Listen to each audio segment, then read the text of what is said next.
जनसत्ता संपादकीय गति 110 शब्द प्रति मिनट। Be ready. 3, 2, 1 स्टार्ट।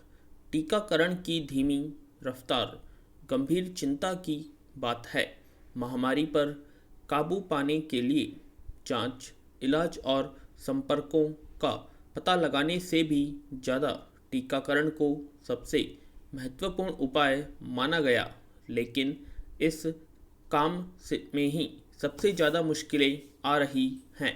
समय से टीकों की आपूर्ति नहीं होने से कई राज्यों को अपने यहाँ टीकाकरण केंद्र बंद करने को मजबूर होना पड़ रहा है। कई राज्यों के स्वास्थ्य मंत्री टीकों के लिए गुहार लगा रहे हैं। यह बिल्कुल वैसी स्थिति बन गई है जैसे पिछले दिनों ऑक्सीजन संकट के दौरान देखने को मिली थी। गौरतलब है कि महामारी जिस प्रकृति की है, उसे देखते हुए जल्द से जल्द सबको टीके चाहिए। हालांकि केंद्र सरकार के दावों में कहीं कोई कमी नहीं है। सरकार लगातार कह रही है कि टीके पर्याप्त हैं, राज्यों को पर्याप्त आपूर्ति हो रही है और इसी साल के अंत तक देश की बड़ी आबादी का टीकाकरण कर दिया जाएगा। अगर ऐसा होता है तो फिर क्यों राज्यों को टीकाकरण केंद्र बंद करने पड़ रहे हैं? अगर राज्यों के पास टीका ही नहीं होगा और सिर्फ 2-3 दिन के भंडार पर यह अभियान चलेगा तो कैसे टीकाकरण का लक्ष्य पूरा होगा, यह समझ से परे है पैरा। इसमें कोई संदेह नहीं कि टीकाकरण अभियान को लेकर कई संकटों से दो चार होना पड़ रहा है। इसके लिए पूरे तौर पर केंद्र सरकार ही जिम्मेदार दिखती है। देश में टीकाकरण की नीति और उस पर अमल तक के मामले में आए दिन जिस तरह के फैसले देखने को मिल रहे हैं, उससे लगता है कि इस मिशन की तैयारियों में भारी खामियां रही। टीका निर्माता कंपनियां की कमी, उनका रुख, उत्पादन क्षमता, कीमत को लेकर मोलभाव के हालात जैसे तमाम कारण हैं जो इस अभियान में बाधा बने।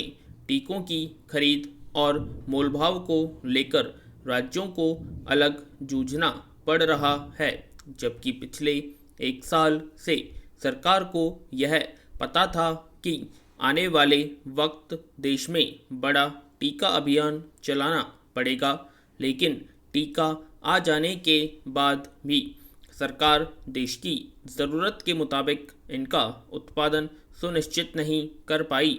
देश सिर्फ 2 टीका निर्माता कंपनियों सीरम इंस्टीट्यूट ऑफ इंडिया और भारत बायोटेक पर ही निर्भर बना रहा, जबकि होना यह चाहिए था कि महामारी की दस्तक के बाद से ही सरकार और कंपनियों को टीके तैयार करने की मुहिम में लगाती, भले इनमें कितना ही निवेश या खर्च क्यों न आता।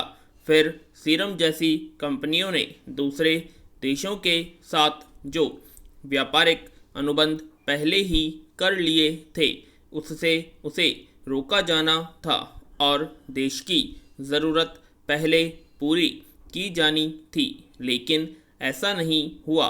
टीके निर्यात होते रहे, इसकी कीमत आज देश की जनता चुका रही है पैरा।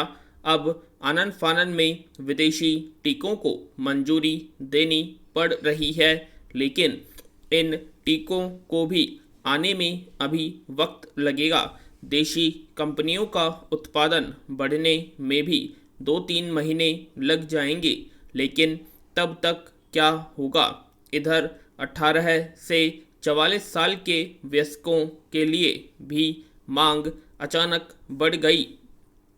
इसका नतीजा यह हुआ कि अब न तो वयस्कों को ही टीके लग पा रहे हैं और न ही 44 साल से ऊपर वालों के टीकाकरण का काम तरीके से चल रहा है। लोग रोजाना कतारों में धक्के खा रहे हैं।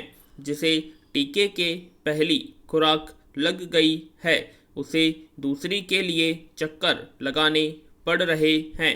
यह स्थिति एक लचर और लापरवाह व्यवस्था का परिचायक है। जाहिर है आजकल के हर स्तर पर कमज़ोर हो रहे क्या। ऐसे में साल के अंत तक टीकाकरण का लक्ष्य हासिल हो पाएगा। पैरा महाराष्ट्र के गढ़चिरौली में हुई ताज़ा नक्सली मुठभेड़ से एक बार फिर यह सवाल गाढ़ा हुआ है कि तमाम प्रयासों के बावजूद आखिर सरकारें इस समस्या से पार पाने में क्यों विफल साबित होती है। गनीमत है कि इस हमले में सुरक्षा बलों को कोई नुकसान नहीं है। 13 नक्सली मारे गए। इसे वहां की पुलिस अपनी बड़ी उपलब्धि मान रही है। 2 साल पहले उसी इलाके में नक्सलियों ने 15 पुलिसकर्मियों को घात लगाकर मार डाला था। यह मुठभेड़ ऐसे समय में हुई जब राज्य के गृह मंत्री उस इलाके के दौरे पर थे। नक्सली ऐसे अवसरों की तलाश करते रहते हैं जब सुरक्षा बलों पर हमला करके वे सरकारों को चुनौती दे सकें। पिछले ही महीने छत्तीसगढ़ के सुकमा में नक्सलियों ने सुरक्षा बलों पर हमला करके भारी नुकसान पहुंचाया था।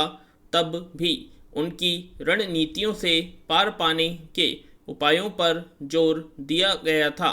जब भी ऐसे नक्सली हमले होते हैं तो सरकारें अपनी कमजोरियों को दुरुस्त करने और नक्सलियों के मंसूबे तोड़ने के व्यावहारिक तरीके अपनाने का संकल्प करती है, पर वे विफल ही देखी जाती हैं। सुकमा की घटना के बाद शहीद सुरक्षा बलों को श्रद्धांजलि अर्पित करने केंद्रीय गृह मंत्री भी गए थे। तब भी उम्मीद की गई थी कि इस समस्या से पार पाने के लिए किसी नई रणनीति पर विचार होगा। पैरा नक्सली समस्या पर काबू पाने के मकसद से पहले दोनों पक्षों के बीच वार्ताओं के कई दौर भी चले थे, मगर उसमें कोई नतीजा नहीं निकला। फिर सरकारों ने उन्हें हथियार के बल पर रोकने की रणनीति बनाई। अब कई सालों से बातचीत की कोई पहल भी नहीं होती। अनेक अंचलों में नक्सलियों के सफाये के लिए व्यापक अभियान चलाए गए। दावे किए गए कि अब उनकी कमर टूट चुकी है और वे फिर से सिर नहीं उठा सकेंगे, मगर वे दावे सच साबित नहीं हुए। नक्सली मुख्य रूप से देश के आदिवासी बहुल इलाकों में सक्रिय हैं और वे स्थानीय लोगों को इस तर्क पर अपने समर्थन में जोड़ लेते हैं कि सरकारें उनके जंगल और जमीन पर कब्जा करना चाहती है। इस तरह उनका नैसर्गिक जीवन प्रभावित होगा। यह बात पूरी तरह गलत भी नहीं है। कई जगह सरकारें खनिज और कल कारखानों के लिए आदिवासी इलाकों की जमीन जबरन अधिग्रहित करने का प्रयास भी करती देखी गई हैं। इसमें उनमें स्वाभाविक रूप से असंतोष पनपा है। हालांकि आदिवासियों को समाज की मुख्य धारा से जोड़ने, उनके शिक्षा, स्वास्थ्य, रोजगार आदि के लिए योजनाएं चलाने और उनमें पनपी नाराजगी को दूर करने के भी प्रयास हुए हैं, मगर उन पर नक्सलियों का प्रभाव ही गहरा नजर आता है। पैरा दरअसल नक्सलियों की ताकत जंगलों के भीतर और पिछड़े इलाकों में रहने वाले लोग ही हैं, जिनसे उन्हें सहयोग मिलता है। सरकारें जब तक स्थानीय लोगों का विश्वास हासिल नहीं करती, तब तक नक्सलियों की ताकत पर काम कर पाना संभव नहीं है। इसके लिए अनेक बार प्रयास हुए पर सफलता नहीं मिली, तो उसमें कहीं न कहीं सरकारी रणनीति की कमजोरी है। जब तक अत्याधुनिक तकनीक के इस्तेमाल से नक्सली साजिशों का पता लगाने और उनके संसाधनों को खत्म करने का तंत्र मजबूत नहीं होता, तब तक नक्सलियों पर काबू पाना मुश्किल ही रहेगा। नक्सली भी अब जंगलों में कई तरह के धंधे चलाने लगे हैं। विराम।